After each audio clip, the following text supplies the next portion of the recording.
Não. Capítulo 1, eu falei errado? Desculpa. Capítulo 1, versículo do 1 ao 5. Você estava com dificuldade de achar? Todos acharam agora? Amém. Diz assim a palavra do Deus eterno: no princípio era o Verbo. O Verbo estava com Deus, e o Verbo era Deus. Ele estava no princípio com Deus, e todas as coisas foram feitas por intermédio dele, e sem ele, nada do que foi feito se fez. Nele estava a vida, e a vida era a luz dos homens. A luz resplandece nas trevas, e as trevas não prevalecem contra ela. Louvado e engrandecido é o nome do Senhor dos Exércitos. Irmãos, vamos orar para que Deus venha me usar para falar aquilo que é necessário para vocês. Porque na verdade, a gente não sabe o que passa na cabeça de cada um. Mas o mesmo Deus que está na minha vida, está na vida de vocês e conhece o nosso coração, conhece o nosso sentimento, conhece aquilo que precisamos ouvir, da maneira que precisamos ouvir. Então vamos orar para que Deus venha nos entender a sua vontade. Eu sei que eu irei nessa noite tão fria, né? Mas que sejamos cheios do Espírito Santo, como foi lido, né? Cheios do Espírito Santo de Deus. Vamos orar. Deus eterno, mais uma vez nós nos colocamos na sua presença, Pai. Senhor, nesse momento milhares e milhares de pessoas estão te adorando, Senhor. Talvez de maneiras erradas, talvez, Senhor, com a vida toda quebrantada, Senhor, na tua presença. Mas a única coisa que eu tenho certeza é que o Senhor está neste lugar, porque o Senhor é o Criador de todas as coisas. A igreja pode se sentar. Glórias a Deus. Irmãos, hoje a mensagem vai ser breve, até porque eu também não estou em muitas condições, só misericórdia do Eterno. Mas eu quero falar uma coisa para vocês. A nossa geração está terrível. O mundo em si, olha o mundo. O mundo à violência. O mundo à guerra. O mundo está cheio, pelo menos a grande maioria das pessoas olha somente para si mesmo. E como consequência de olhar para si mesmo, a violência, a tristeza, a choro. Se nós olharmos para o mundo hoje, olhamos sinceramente, tirando Deus da questão, há esperança para a humanidade? No meu ver, sem Deus no meio da equação, não há esperança. Porque cada um luta pelo seu próprio querer, pelo seu próprio desejo, pela sua própria intenção. Então, sem Deus na questão, não há esperança nesse mundo. E é justamente nós vamos tratar um pouco sobre esperança, né? Recentemente nós vimos aí alguns jovens se batizando. Nós já estamos batizados há muito tempo. Mas o que motivou a gente a se batizar? O que levou a gente a se batizar? A esperança de que um dia o Senhor irá nos restaurar. Entende que a esperança ela é muito maior do que simplesmente uma palavra. Ela é aquilo que nos motiva a levantar a sair da nossa casa nesse frio e vir até a igreja e falar: Senhor, o Senhor é santo, é grande e poderoso. É muito mais do que simplesmente uma palavra. É ela que nos motiva e nos faz levantar dos lugares longes e vir a um templo. Como os hinos que foram cantados, teve um que fala: enche, Senhor, como nos templos antigos. Enche a nossa vida. Quando a gente olha para a igreja de Atos, é um exemplo, né, irmãos? O que acontecia? Jesus havia morrido, beleza. Mas o santo Deus de Israel se levanta do túmulo ao terceiro dia. Se apresenta para uma grande multidão. Olha só o cenário. E aquela multidão ali vê o mestre indo embora. Acabou a nossa esperança. Mas o Senhor dos Exércitos, através do anjo, fala: olha, eu vou para o Pai, mas enviarei quem? O Consolador. É esse Espírito Santo que nos enche de esperança até a vinda de Cristo, irmãos. É Ele que nos traz a esperança no meio desse caos todo. E é isso que nós iremos tratar um pouco sobre isso. Vamos ler em Gênesis 3:10, o meu texto favorito, os irmãos até conhecem. Gênesis 3:10 diz assim, todos acharam? Gênesis 3, versículo 10. Mas eu vou ler do 7 em diante, até o 10. Posso ler? Nossa, acho que esse microfone está com muito eco. Diz assim, Gênesis 3, versículo 7 até o 10. Vou ler, diz assim: Então, abriram-se, o versículo 7, 3:7. Então, abriram-se os olhos dos dois, e perceberam que estavam nus. Entrelaçaram folhas de figueira, e cingiram-se, ou cobriram-se. Eles ouviram os passos de Yahvé, ou de Deus, que passeava no jardim à brisa do dia. E o homem e a sua mulher se esconderam da presença de Deus, entre as árvores do jardim. Olha esse texto até aí, irmãos. Olha o cenário, já expliquei várias vezes, mas é bom sempre ressaltar. O homem peca. E quando a presença de Deus se manifesta naquele jardim, o que o homem faz? Ele sente medo de Deus. Ele sente temor de Deus. Por quê, irmãos? Deus havia dito para eles, olha, de tudo vocês podem comer, mas da árvore do conhecimento do bem e do mal não cheguem, porque o dia que chegar, certamente morrerás. Quando o homem sente a presença de Deus passeando na viração do dia ali, o homem se percebe que não tem mais esperança. Ele percebe que não tem mais solução para o erro cometido, porque ele desobedeceu a Deus. E como solução da sua natureza humana, ele tenta cobrir, tenta se esconder, tenta ir para trás da árvore. Mas o versículo 9 diz assim: E Deus chamou o homem, onde estás? Porque como eu já disse anteriormente em algumas mensagens, não tem como fugir dos olhos do Senhor Jesus. O salmista Davi fala, se eu for lá em cima, lá Ele estará. Se eu for na profundeza do abismo, ali Ele estará. Não há como fugir dos olhos do Senhor dos exércitos. E o homem ali atrás da árvore, Deus chama, e o homem responde a Deus. Versículo 10: Ouvi teus passos no jardim. Respondeu o homem: Tive medo, porque estou nu e me escondi.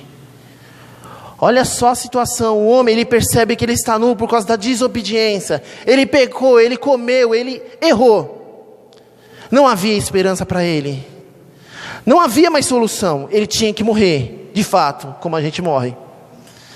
Mas naquele momento ali não havia mais solução. E essa é uma esperança que nós passamos às vezes. Esse nome de esperança eu dei assim, esperança em meio ao medo. Irmão, vocês imaginam?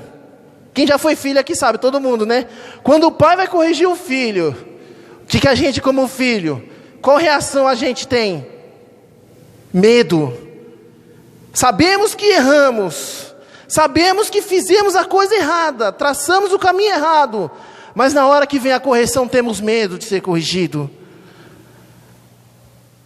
Mas por que temos medo? Porque dentro da gente a gente sabe que estamos errados. E Adão e Eva não foi diferente, eles se esconderam, fugiram de Deus. Mas Deus, no meio daquele medo todo, fala: filho, vocês erraram, mas eu amo vocês, sai de trás da árvore. Sai daí que atrás da árvore não é lugar. E Deus, com a sua infinita misericórdia, o que faz? Tira eles de trás da árvore. Prepara uma roupa, já representando o Cristo que remeria o homem do pecado e da morte eterna. Por isso que nós temos muito motivo de agradecer a esse Deus por estarmos vivos e adorando a Ele, porque Ele é o único e virá para nos buscar. Eu tenho esperança disso, irmão. Se não fosse isso, não tem sentido eu estar aqui. Se eu não crer que Jesus um dia virá, não faz sentido estarmos aqui. Um outro exemplo que a Bíblia relata também, que me deixa muito comovido, é Jó. Quando Jó olha para aquela situação dele, irmãos, ele não tem mais esperança. Quando Jó chega no limite máximo de suas forças, aonde não tem mais família, só tem a mulher, e essa mesma fala: amaldiçoa o seu Deus e morre. Jó olha para si mesmo, não tem mais saúde, porque a chaga domina o seu corpo. E a Bíblia não, mas alguns historiadores falam que Jó se escondeu num buraco, se coçava com cacos, porque não poderia ficar perto de ninguém por causa da lepra. Mas mesmo assim, no meio desse caos todo, ele fala assim: olha, eu sei que o meu Redentor vive, e por fim ele se levantará. Ainda, olha só o que ele fala: ainda que eu venha a morrer, eu verei o Senhor com os meus próprios olhos, irmãos.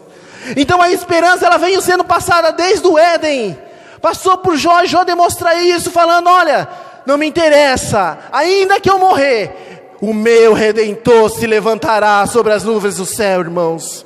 Então, em meio ao medo da morte, temos que ter esperança que Jesus é o caminho, e a verdade, e a vida que nos restaurará.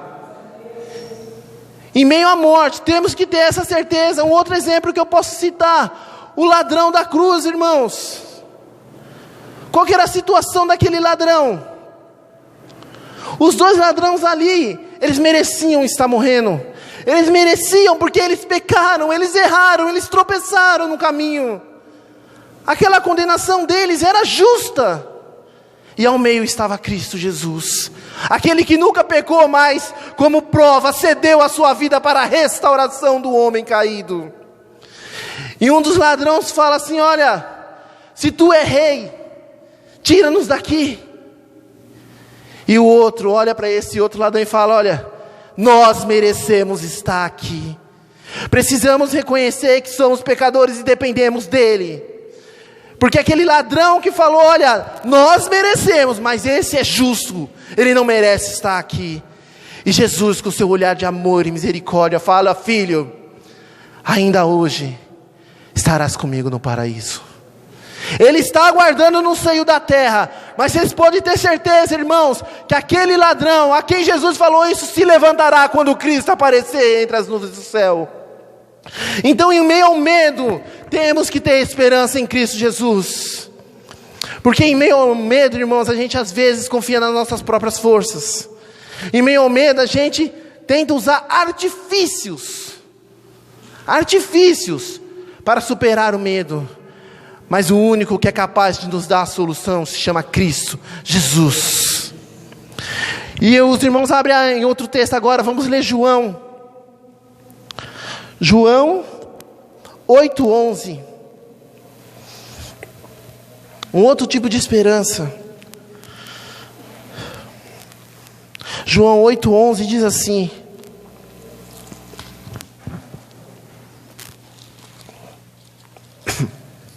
é um texto bem conhecido também.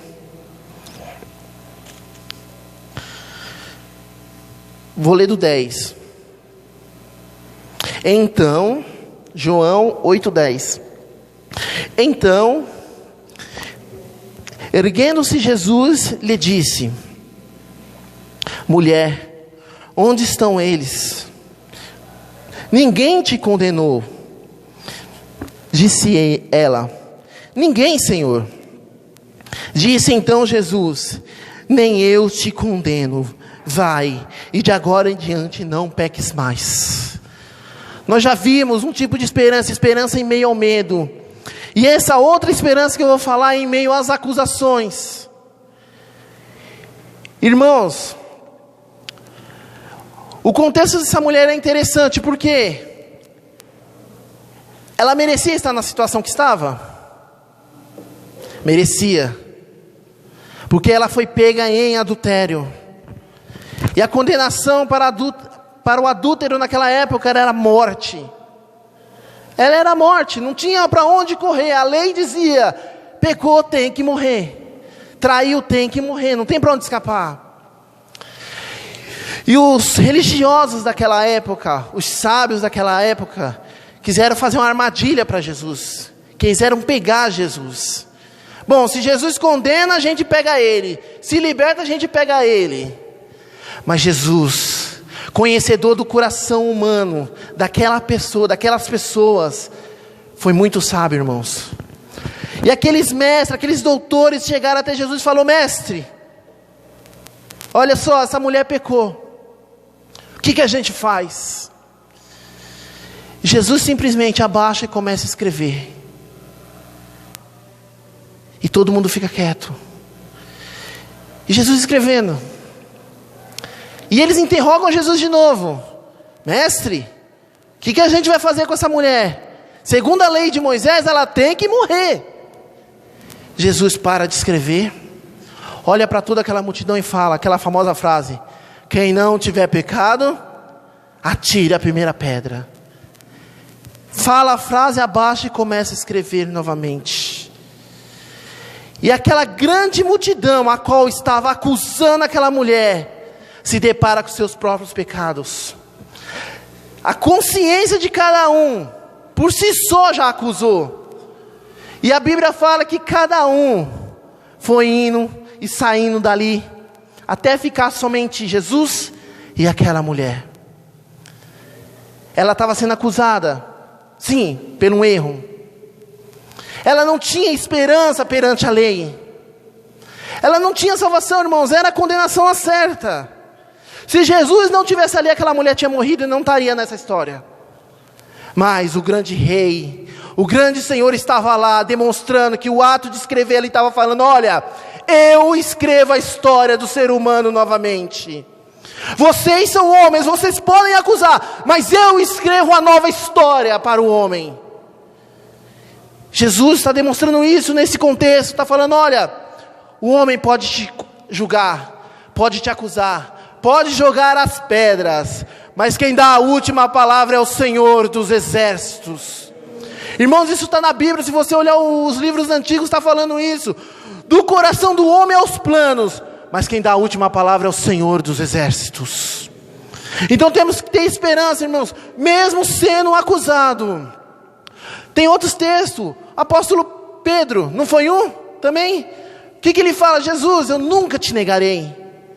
Eu sou Pedrão, sou bom, sou o mais fiel de todos aqui. E no entanto, quando Jesus é preso, todo mundo se debanda. E Pedro, no meio do caminho ali, ele começa a ser interrogado: olha, tu é um deles. Conheço você, cara. Eu vi você com eles. Ah, eu? Não. E isso aconteceu 3 vezes. E ele pecou. Ele errou. Ele não tinha mais esperança. Mas a diferença de Pedro, irmãos, é o seguinte: Pedro conhecia a Deus. Pedro andou com Jesus. Porque a Bíblia fala que, diferente de Judas, quando Pedro trai Jesus, a Bíblia fala que ele chorou amargamente. Ou seja, ele reconheceu realmente que pecou. Ele reconheceu realmente que dependia de Cristo. Porque até então eu acho que ele não tinha entendido quem era Cristo na vida dele. Às vezes a gente está nessa situação, irmão. Às vezes a gente está andando no meio do caminho, mas às vezes não entendemos muito bem o que é Cristo em nossa vida. O texto de João fala o quê? Que Ele é a luz, que Ele, e por causa dEle, estamos aqui vivos nessa noite respirando, mesmo que está frio, estamos nessa noite respirando e falando dEle, porque Ele é a luz dos homens, e sem Ele nada do que foi feito se fez. Informa, irmãos, nós não teríamos existido se Deus não existisse, se Deus não tivesse olhado para nós, e nos criado da maneira que fomos criados, que é fantástica se a gente for olhar segundo a própria ciência. E dentro desse contexto, Pedro chora amargamente, reconhecendo a sua fragilidade como homem, como pecador. E Jesus ressuscita ao 3º dia, e vai ao encontro de quem? Pedrão. E quando Pedro percebe que é o mestre, eu imagino que Pedro ficou com a culpa dentro do seu coração.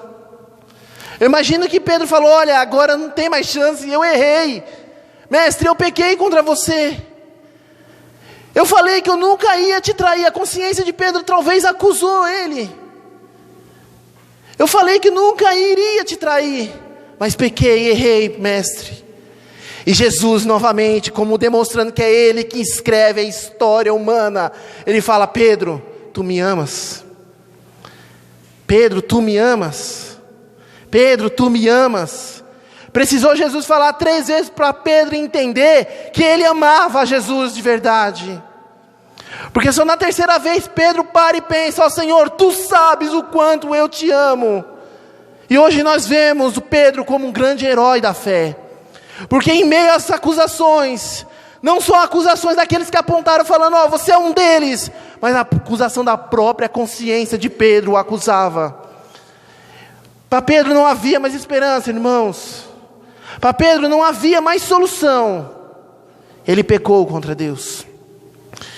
Ele não cumpriu, não se manteve naquilo que ele havia falado.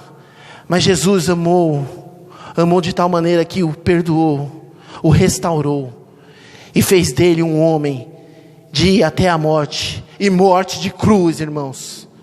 Pedro foi um dos apóstolos que morreu como Jesus. Só que quando ele morre, ele ainda fala assim: olha, eu não quero morrer como o meu mestre, eu não sou digno, me coloca de cabeça para baixo, porque eu sou imperfeito. Mas aquele que é perfeito restaurou a vida de Pedro, restaurou a vida de Adão, naquele momento que ele caiu, e de Eva, de Jó, e foi indo, irmãos, até hoje. Ele restaura as nossas vidas, irmãos, e Ele nos traz a esperança. A Bíblia fala que a gente tem que trazer à memória o quê? Quem sabe desse texto? Aquilo que nos traz, e o que nos traz esperança nessa noite? Porque para muitos, talvez trazer esperança nesse mundo é eu conseguir alguma coisa material. Para muitos, talvez trazer esperança é eu conseguir o meu carro, minha casa, um trabalho. Para muitos é isso, irmão. Se pergunta no mundo secular, é isso. Mas o que é para nós que conhecemos o Deus que nos criou? É trazer esperança. Porque para mim, irmãos, trazer esperança na minha vida é um dia encontrar com Cristo Jesus. É eu me permanecer firme, mesmo no meio do medo, no meio da acusação, eu permanecer firme, assim como o apóstolo Paulo fez, irmãos. O que o apóstolo Paulo demonstra? Quando ele termina a sua carreira, ele fala: olha, sabendo que ia morrer, Paulo não tinha mais medo, porque ele tinha encontrado Cristo.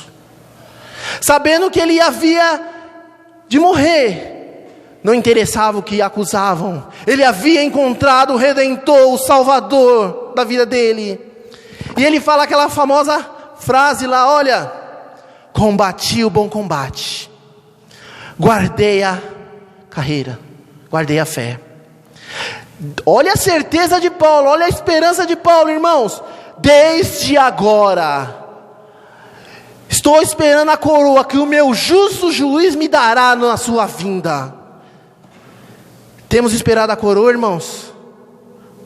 Eu tenho. A grande questão é eu me manter até lá, nesse mundo que está difícil, nesse mundo onde mostra que não há esperança, nesse mundo onde tudo oprime as nossas vidas, principalmente nós que adoramos a Deus.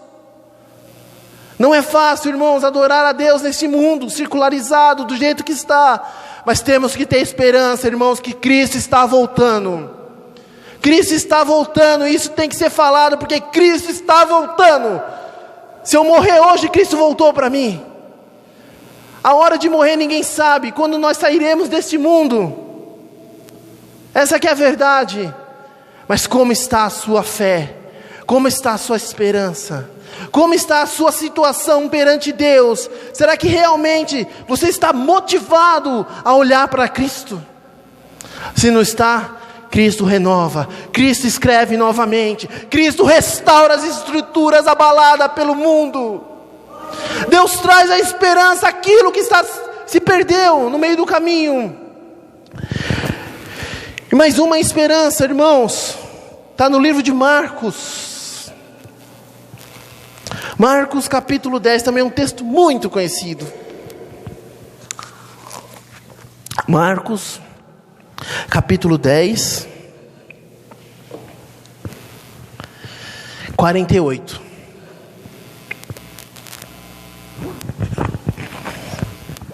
Marcos 10, 48. Posso ler? Amém. E muitos o repreendiam para que calasse.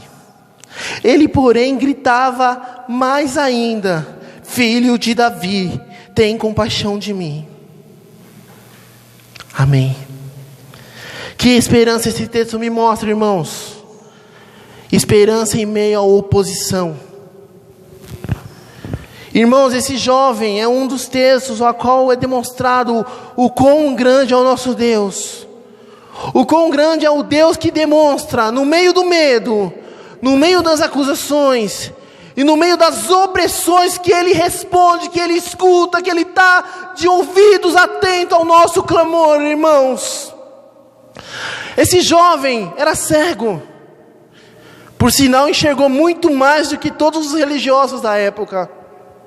Ele era cego, ele estava cego, não se sabe o que levou ele a essa cegueira, mas a Bíblia fala que ele ouviu falar do Senhor Jesus.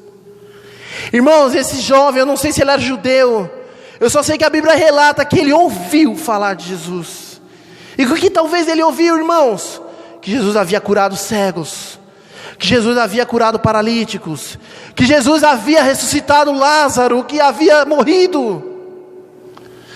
E tudo isso gerou esperança naquele jovem, a qual não tinha esperança, porque a sociedade o desprezava, porque ele era cego, porque ele não tinha como se manter, então ele era jogado, ele era largado, totalmente abandonado. Mas no meio das oposições, Deus estava com ele, porque a Bíblia fala que quando ele percebe que Deus vem, olha a diferença dos textos. O jovem percebe que Deus vem e começa a gritar: Filho de Davi. Adão e Eva, quando ouvem Deus passar, se escondem de Deus. Olha o contraste entre os textos.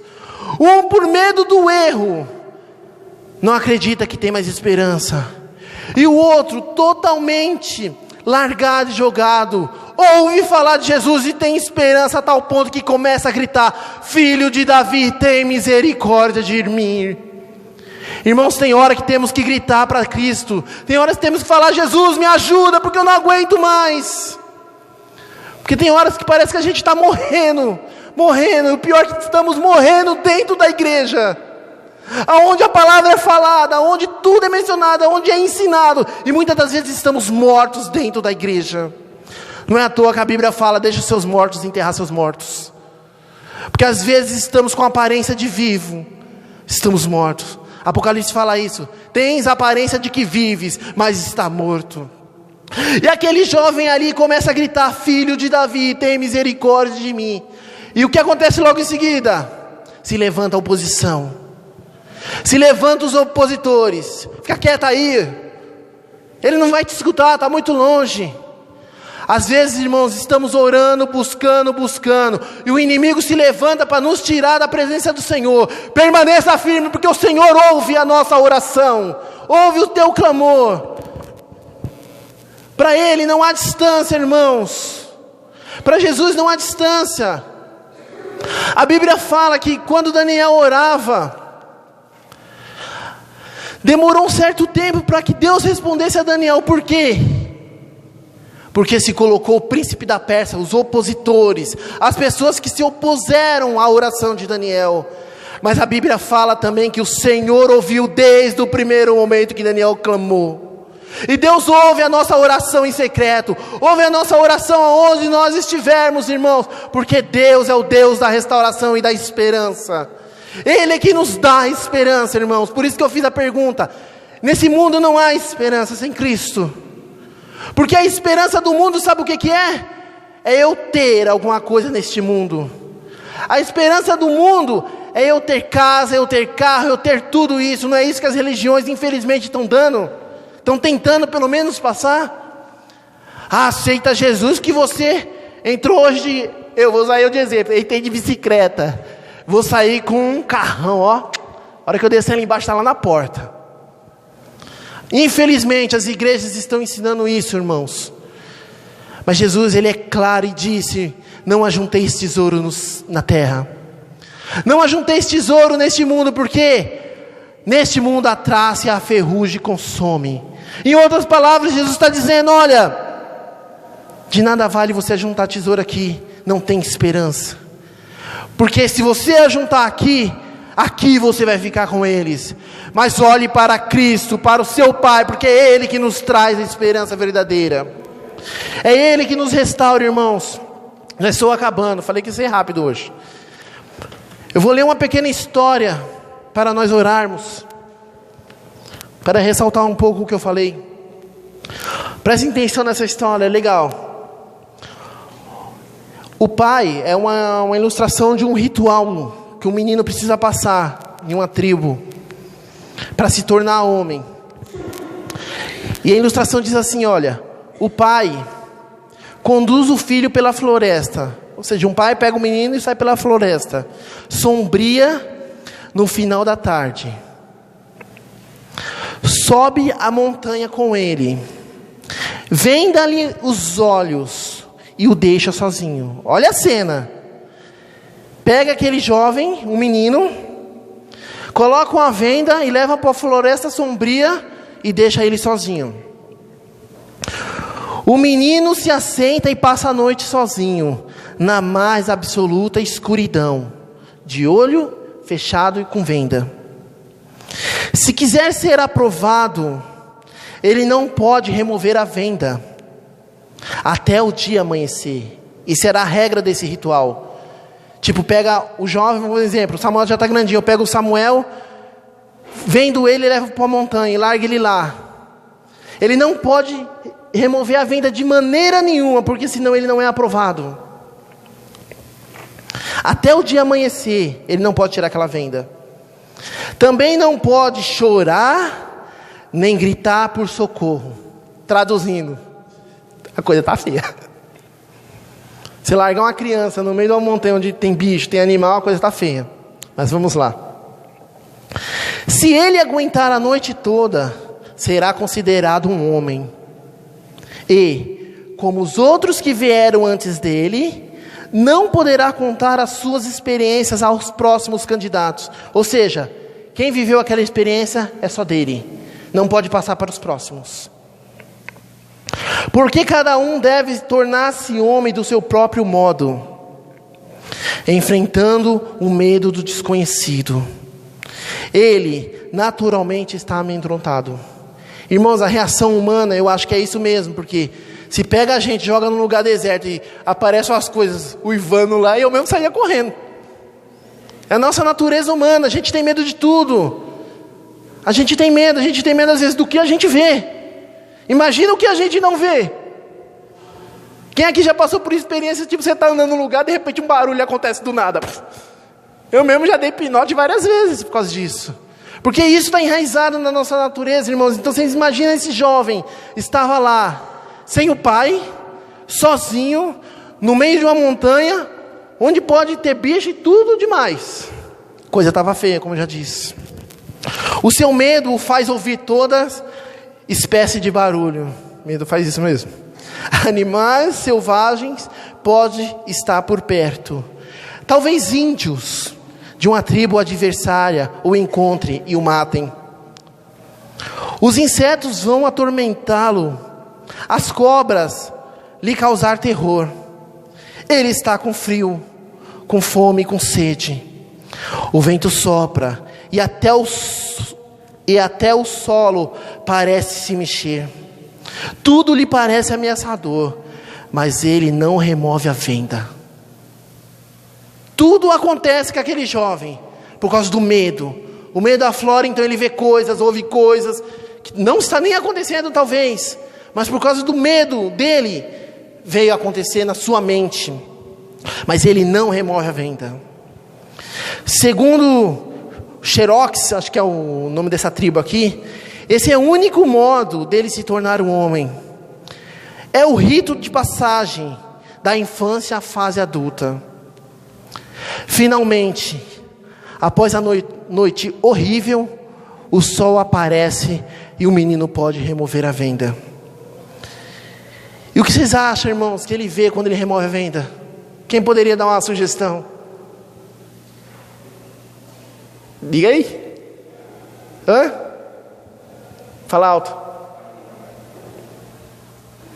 Então, seu pai ali por perto, ele vê o seu pai ao lado ali, cuidando dele a noite toda. Irmãos, não é diferente da gente. Jesus em Atos, ele sobe aos céus e fala: filho, estou indo embora, mas não fiquem tristes, eu enviarei o Consolador que te guiará em toda a verdade, em toda a justiça, e lhe trará esperança para uma nova vida. Esse menino passou por poucas e boas, irmãos, não é diferente da gente nesse mundo. Passamos por tristeza, temos conflitos interiores com a nossa natureza humana, temos problemas interpessoais entre as pessoas, das nossas próprias famílias, muitas das vezes. Mas o Jesus, o Santo Espírito de Deus é o que nos traz esperança nessa noite. É Ele que tem que ser o nosso sentido de vida, irmãos. E em nome de Jesus, nós precisamos entender que Deus, Ele é tudo na nossa vida. Não é à toa que o apóstolo João fala: olha, no princípio Ele era o verbo. Sabe o Deus que falou, faça o homem, é o Deus que te criou e que te formou. Sabe, é o Deus que fez lá o homem, o bonequinho de barro, sem vida, sem esperança, imóvel. É o Deus que sopra o fôlego de vida e nos permite estarmos vivos nessa noite. É esse Deus que nós adoramos, irmãos. Então temos que adorá-lo, temos muito motivo para adorá-lo, irmãos. Ainda que nós viemos a morrer, que Ele seja a nossa esperança. Ainda que nós sejamos acusados, que Ele seja a nossa esperança. Ainda que nós tivemos medo nesse mundo, Ele seja a nossa esperança. E em nome de Jesus agradeço a oportunidade. Glória a Deus.